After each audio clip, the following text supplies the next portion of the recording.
Let's find out what Mike Dunleavy has to say, general manager of the Warriors. Pre-draft media availability out at Chase Center. Here it is. The last few weeks, I think the sports world, between Willie Mays, a local hero, Bill Walton, and Jerry West, we've lost those guys. And specifically with Jerry, member of this franchise, one of the iconic players in the NBA. Johnny, his son, works with us. So I think it's a tough loss for the NBA family, for our organization, for their family. I've known the West since I was 9 years old. And so it was just tough to hear that news. Our condolences go out to the family. And, Jerry will certainly be missed. He was a giant in this world, in the sports world, and condolences there. And just thinking of those guys, Jerry, Bill, and Willie. So anyway, on to, more basketball related stuff with draft this week coming up. We're excited about it. This time of year is fun. You got free agency, you got trades, you got drafts, all ways to improve your team beyond what I think is the most important, which is internally, player development and that stuff. So we're looking at things. I think it's a little bit different this year, not having a first round pick. We've got 52 in the second round, which hopefully we'll be able to find a quality player, a quality addition to the franchise. But, I think in that regard, all things will be on the table. We'll explore options, and just like we do every year, kind of make the right decision and roll with it. So I'll open up to questions. I'm sure there's quite a few things to cover, but let's get through it. Considering, I guess, your current situation, what free agency has become of your draft pick, like, is trade your best avenue to really change this team? Again, I'm of the belief internal development is. I'm a big player development guy. I think our younger players have a really big chance to grow and get better. Pods, JK, Trace, Moses, and then even our guys we've had here for a while can get better. I think that's got to be the main thing. And then from there, you look to see what else is out there, and can you make a move or a couple moves or do some stuff that enhances your team. But if that's what's like the one thing we're hinging everything on, like it's so hard to make a trade now in the NBA. I think we got a lot of teams that are really smart. They know what they're doing to make a good quality trade that benefits both sides, which is what everybody's looking for. It's tough. And so we'll explore that stuff. A lot of conversations going on, but I don't want to get ahead of it and just say there's just going to be some big move that we're going to do and all that. Could be, if it was there, great, but it's not something that must happen. Close decision on Chris Paul's contract, or is it close to maybe even pushing that delay?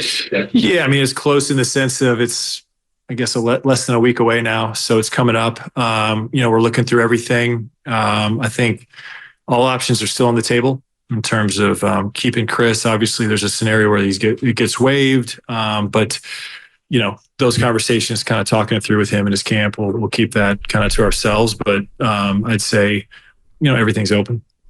You're listening to Mike Dunleavy, pre-draft media availability on Willard and Dibs, 95.7 The Game. Dallas made a huge trade at the deadline, anything, guys. So what's going to be the key to actually making a big trade between now and well, it's having a willing partner. And so I think to do that, you got to find the right team. You got to find the right player that works for you. And just having players that are available, right? I'm calling everybody, but if the player's not available, if there's not a price, then there's no trade that can be made. So I think we have to be realistic, and I don't want to press and overdo something. Some patience needs to take place, while at the same time recognizing sort of this time horizon we have with Steph and Draymond and hopefully Klay. As those guys kind of get a little bit older, we have to be mindful at a point, maybe they're not at a level to compete for a championship. I don't think that's too near, but at some point it probably will be. Last year, the draft, trades, free agency, what is the biggest thing you learned in 1 year span? I think beyond certainly learning about our team, I think in general, I think I mentioned it just before, it's just hard to do deals. I can't stress that enough. There's a lot of good teams out there that know what they're doing, whereas in the past, it just seemed like you could pull a fast one on somebody, or there's different reasons for doing a trade. Now it's hard. There's salary related trades, but how often do you see a trade that's like straight basketball for basketball? And so because of that, it's just not easy. But at the same time, we know here some good teams have been built based on like, getting an Andrew Wiggins in a trade, something like that. So got to keep pursuing those things, but recognizing they're not always easy.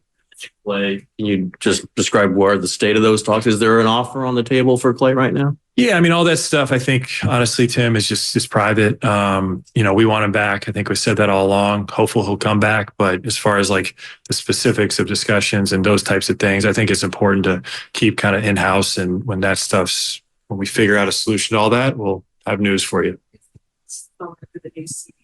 Just how have those, the aprons and the luxury tax, all of that been for you guys just navigating? Yeah, it's funny. I mean, I think most of you guys know we Ansi Salah moved on, our cap guy. We hired a new guy, John Phelps. So he's hit the ground running. And I think for us, understanding the new rules and different things around the cap is I had a good feel for it before. Some things have changed. And then so I hit John a lot on, hey, under the new stuff, and it's a little tricky as the league years. Here we are in June and July, it changes. So like keeping all that in mind as far as a trade now versus trade after, it's a little tricky, but it's not going to be like a problem. Listening to Warriors general manager Mike Dunleavy on Willard and Dibs 95.7 The Game.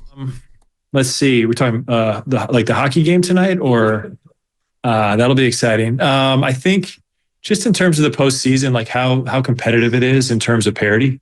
And I think you see the last 5 seasons, you got 5 different champions. I think that's exciting for the league in the sense of, if everybody's got a chance in a way, whether it's a play-in team making the finals or a team that's like Dallas, 5th seed making the finals. Like everybody's got a chance if you come together at the right time. And I don't think there's any like overwhelming teams out there. So I think it gives us a chance a team that didn't make the playoffs like last year and ourselves.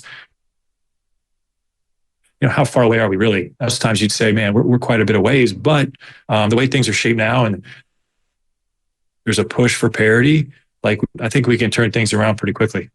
Joe Lacob has said, publicly that plan A is to dip under the luxury tax. In your conversations with him recently, is that still the sense that you get from him? I think it's about like being smart about it. And so from that sense, it's more like, if there's a point to go over the tax, if there's a point to go into one of the aprons, like we will do it because the most important thing to him is winning. He's shown that. You just have to be careful under the new rules because they're so punitive. And so balancing what's right for our team, what's right for the rules to allow us to go forward and make the right decisions is the big test. But like Joe may have an idea in mind about what he wants to spend, but when presented an opportunity to spend a lot of money and have a great team, I know what his answer is going to be. Getting back to Klay, at some point, do you have to strip away emotion from this? Do you have to strip sentimentality, whatever else? Does it have to get cold a little bit on your side? Maybe on both sides, but I'm speaking to you. So on your side? Yeah, I mean, I think I'm reasonable, I'm rational. That's how I'm always going to operate. But to say like a guy like Klay Thompson, who's meant so much to this franchise, to completely strip the emotion away from it, I think that's almost impossible. But this is a business and we'll talk through things. We continue to talk through things. And, like I said, we're hopeful, but, we'll see. We got to figure things out. Steve mentioned maybe, the role changed this season for Klay. Mm-hmm. Do you have to, does the salary he signs for, if it's with the Warriors, have to reflect a bench player? Does that change the way you look at this negotiation? I think it's just kind of like what the right thing is that works for the franchise and the player and the role he's in. Factoring all those things in is what's most important. And that's kind of what what's taking place, what we're looking at. That's as simple as it is. There's probably going to be varying degrees of what that value is, but like that's on us and that's on me to figure out what's the right amount for our team. Mike, whether it's you guys with Draymond or Denver with Jokic or Milwaukee with Middleton, second round picks have been crucial parts of championship teams lately. What are you able to sort of take from that as you dive into the second round? Yeah, I mean, hopefully if we can get a player like Trace last year at 52, I think we'd be really pleased. It's hard though. The second round's tough. I mean, you look at the numbers, the odds of a guy making it, a guy becoming a rotation player, a guy becoming a really good player. You mentioned players that, almost, I want to say 1 in a million, but low odds getting the quality of that player. But because of that, to have that chance, our scouts are pounding the pavement trying to figure out who maybe at 52 could be that player, and which makes it fun. It makes it fun for everybody. A little bit different than the NFL where there's like multiple rounds. They only have 2 rounds this year. It's over the course of 2 days, which I think will bring a little bit more excitement. It'll be interesting, the interaction and the dynamics between Wednesday and Thursday. That'll be a new thing for all of us to kind of navigate. But I think it's good. We like to have a pick in the first round, but if I'm being honest, if there's every year not to have one, I think this might be it. You're listening to Warriors GM Mike Dunleavy, pre-draft availability right here on 95.7 The Game. Coaching staff in general. Yeah, I think technically not really allowed to comment on that one, but I would say if we were to lose our lead assistant coach, we certainly need to fill that void, and we're on it. We'll keep on it. And I think as far as like the roster goes, coaching staff, front office, everything, we're always evaluating. How do we get better? And that's kind of the lens we'll look at it through. How difficult is the fact, we talked earlier about the Chris Paul guarantee date because it is where it is prior to free agency. How difficult does that make kind of putting together this offseason? Yeah, good question. I think it's fine. We know what it is. We plan for it. And I think it's more difficult about balancing the salary versus the quality of player and taking that into account, which makes it tough. I'm okay with the date. I guess we'll see if that changes, but for now, I'm good with it. Understand the rules, and we'll abide by it. Just talking about the second round of the draft, what are your thoughts just on it being 2 days now, and what that extra day might do for a team that only has 52 overall pick right now? Yeah, I'm intrigued by it. I'm not quite sure how it's going to unfold, but I would imagine it's going to be a lot less hectic. Normally the draft with the first round and then kind of sprinting into the second, and you just rip through it. And honestly, there's times where we don't know whose pick it is, who's picking. You got 2 minutes in between. This new scenario, this new situation. I think it's 4 minutes on the clock in the second round. It's a whole other day. So I think there'll be a lot of discussions and things going on, Thursday morning of the second round. I just think it's going to be different in that regard. And then, we'll try and get ahead of it, but we'll see. We'll react afterwards and see, okay, how did that change and what do we got to be better at in the future? But I think it's going to be a lot less hectic. Is there a part of you, or maybe all of you, that wouldn't mind seeing the NBA sort of adapt the NFL model where free agency comes and then the draft comes after? Yeah, I know that's been bandied about, talked through some over the years. I do think because of the NBA, I would say in general, you probably draft less for need and more for like long-term fit versus the NFL. Not that you don't do that. It just seems to me that it's more you're drafting positionally, fit now, those types of things. It's a different dynamic. So I don't mind it being before what we're used to. If they changed it, we'd adjust. But I do think the NFL NBA strategy in terms of drafting is different, and so not as big of a deal for us. Listening to Warriors GM Mike Dunleavy with his pre-draft media availability on Willard and Dibs 95.7 The Game. With Steph and Klay and Draymond, or Steph and Draymond for sure. It's safe to say that it'll be very, very tough for you to consider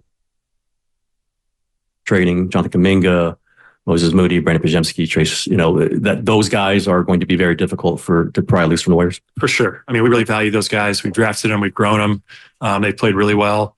We're excited about them. So the scenario to move them would take a lot. It's important for us to, be good now and then be good also in the future. But the main thing is we think those guys can contribute and help our group now. If that was not the case, then we'd be more open to stuff, but it is. And so we're excited for those guys' growth this year. And I expect them to be with us. Mike, you've obviously been in negotiations with Klay. I want to get back to him. Do you have a sense of what he wants out of this negotiation? Is it a role shift? Is it a respect? What have you gleaned that he would want out of this to come back to the Warriors? Yeah, I think on that one, it's just, I think that's kind of private. If those conversations that take place between myself and his representation, or Klay and whoever it is in our group, teammates, all that, I think that's just one that I prefer to keep private. As you getting calls on your young players, Kuminga specifically? I mean, are these attractive players around the league? Yeah, I think everybody's making calls right now, whether it's on, future draft picks, current players, everybody's trying to get better. And so everybody's exploring and asking. And, it's good that the phones are ringing and there's interest in our guys. I think that's a good sign for kind of the level and quality that they're at. Doesn't mean we're too engaged with it, though.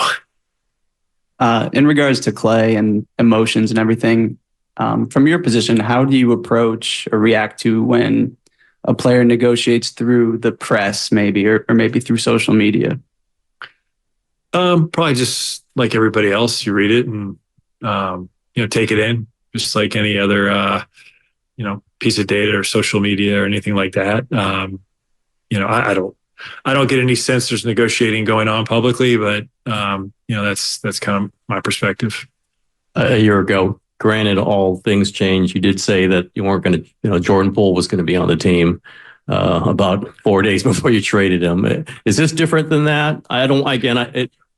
To be clear, I said I expected Jordan to be back on the team next year, and I did at that point. But this thing changes so quickly, especially when there's a deadline in place, whether it's a trade deadline, a draft, free agency, things change like that. So I reserve the right to go back on, or not. I wouldn't say go back, because I said I didn't expect him to be back, and I would stick by that. And I said I expected him to be back, like I do all the guys we have in our contract. I really do. Like, there's nothing going on right now where I'm like, man, this may not happen or whatever. So things can always change. Draft goes on, picks become available, something changes. But on the whole, I feel pretty comfortable with the group that we got.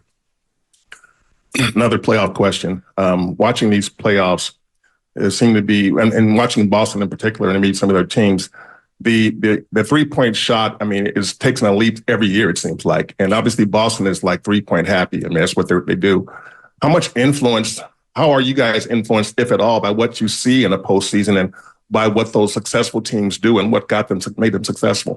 Yeah, I think we're all watching. We're observing. We're seeing trends. We're seeing what's going on. I mean, last year it was, oh man, the game has changed. Big guys are Jokic. They won the championship, have a dynamic I like that. And this year, I think there's a lot of point shooting and really good guard play defensively from those Boston guards. So you get all these new kind of trends that are going in a certain direction, and it's good. But I think you have to also be mindful of it. There's a lot of ways to skin a cat, and I think there's a lot of ways to build a team. And so you got to kind of go with what you have and what makes sense building around your group. And that's kind of what we'll look to do.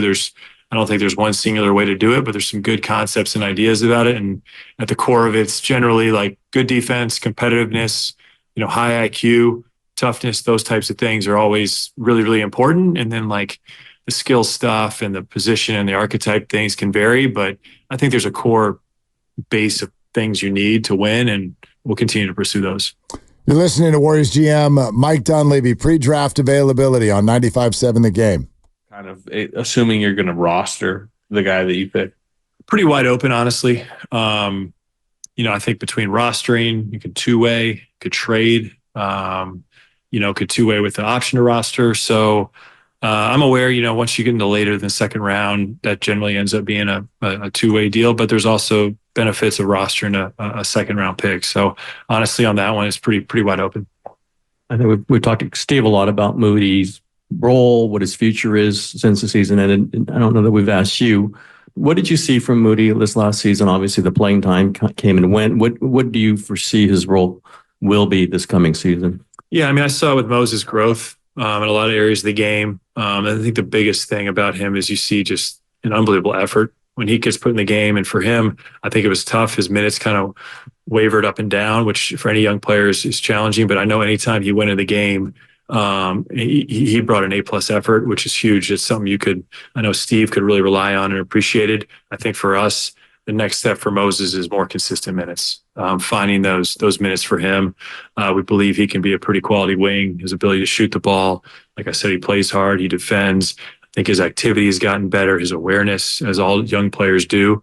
So I think there's a bright future. I think there's been smaller sample size than we want, but that sample size has been good in terms of what he's been able to do. So we're hoping for more. Last year, you were kind of thrusted into this role. I believe in May after Bob had announced his departure. How are you approaching this offseason as opposed to last one when it was kind of on the fly? And what are the similarities and differences between the two? Yeah, I mean, I think last year a lot of it was up in the air with Bob, so was kind of preparing for him not to be there, and because of that, it wasn't that big of a transition going into the draft, free agency, some stuff I had done before, so we were pretty used to it. This year, another year under your belt. I mean, just a little bit more experience, a little bit more lead up to it, but honestly, not that different. Got a job to do, multiple ways to do it between draft, trade, free agency. This is the best time of year, and that's how we'll approach it. Can you confirm Looney's guarantee and just what went into the thinking their guy was kind of out of the rotation? Obviously means so much to this team and this locker room, but what was the thinking on guaranteeing that $8 million? Yeah, we had an option to waive him. I think today was a date, and I just think we value him so much as a player, as a teammate, as a core piece of this organization. So to move on without him, without anything in return, or to move on without him and just not be able to fill that void, just did make a ton of sense for us. So, we were good with picking up his contract. We're excited about it. And, we'll see, as the clock turns into July and free agency, all things are always on the table and available. But for now, we feel good about having him back. And he's a great component of this organization.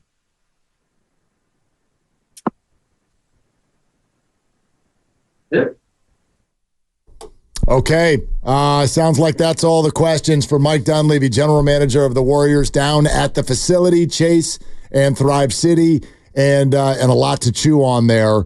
Although, also, and you knew this would be the case, you and I kind of joked about it ahead of time, Mike Dunleavy's pre-draft availability. I'm like, maybe 10% of the questions will be about the draft, and that was about right. It was nice to some of the guys, Monty Poole included, who will be with us in about a half hour. I heard his voice, Anthony Slater, Malika Andrews, Tim Kawakami, a few other voices as well, and a few of the questions. Hey, what about that second rounder? What do you think? Is that going to be a rosterable player? But most of this was sort of trying to pick at what's happening, what's about to happen, and, in particular about Klay Thompson. And every time his name came up, Mike said, let's just go ahead and keep that private. Yeah, and what can he really say? Yeah. He's not going to give you any of the details as far as contract offered or contract not offered. The other interesting thing for me was the reluctance to talk about any players possibly being traded and how much he loves the homegrown guys and how much he's proud of them drafting them and growing them here. And of course he's going to say that, but just the sense I was getting from Mike was, man, it's really, really hard to make a trade now in the NBA. That's because, and this is my number one takeaway from what you just heard from Mike Dunleavy. Do you want to know what he just did? He underpromised in the hopes of over-delivering. That is what Mike Dunleavy just did, because to me, when I listen to someone in that situation speak, we all know the things they can't say. Yeah, bye, Klay. It's been fun. We know the things they can't say, but sometimes there are things they can say, and they didn't. They did not guarantee, no, Jonathan Kuminga's not going anywhere. They did not say, hey, we're exploring some pretty big things here. And maybe those are bad examples, but there are certain things that they could have done to really either lower expectation or sort of guide people in the direction that they're going.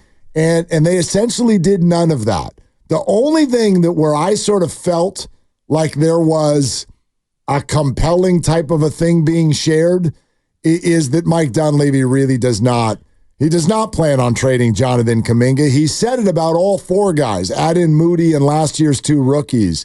But he left the door open too. Yeah. When Tim tried to push him on the Jordan Poole thing, he's like, yeah, that's how I feel today. Ask me again tomorrow. Exactly. Might change. And he kind of struggled and stammered through that portion of it. He got himself a little bit confused as to what he had said that he said, and then he said it wrong, and then he had to flip it around and try to get it right the second time. And so he was a little bit on his heels at that moment. But yeah, today, there's no plan to trade Jonathan Kuminga. Ask me tomorrow.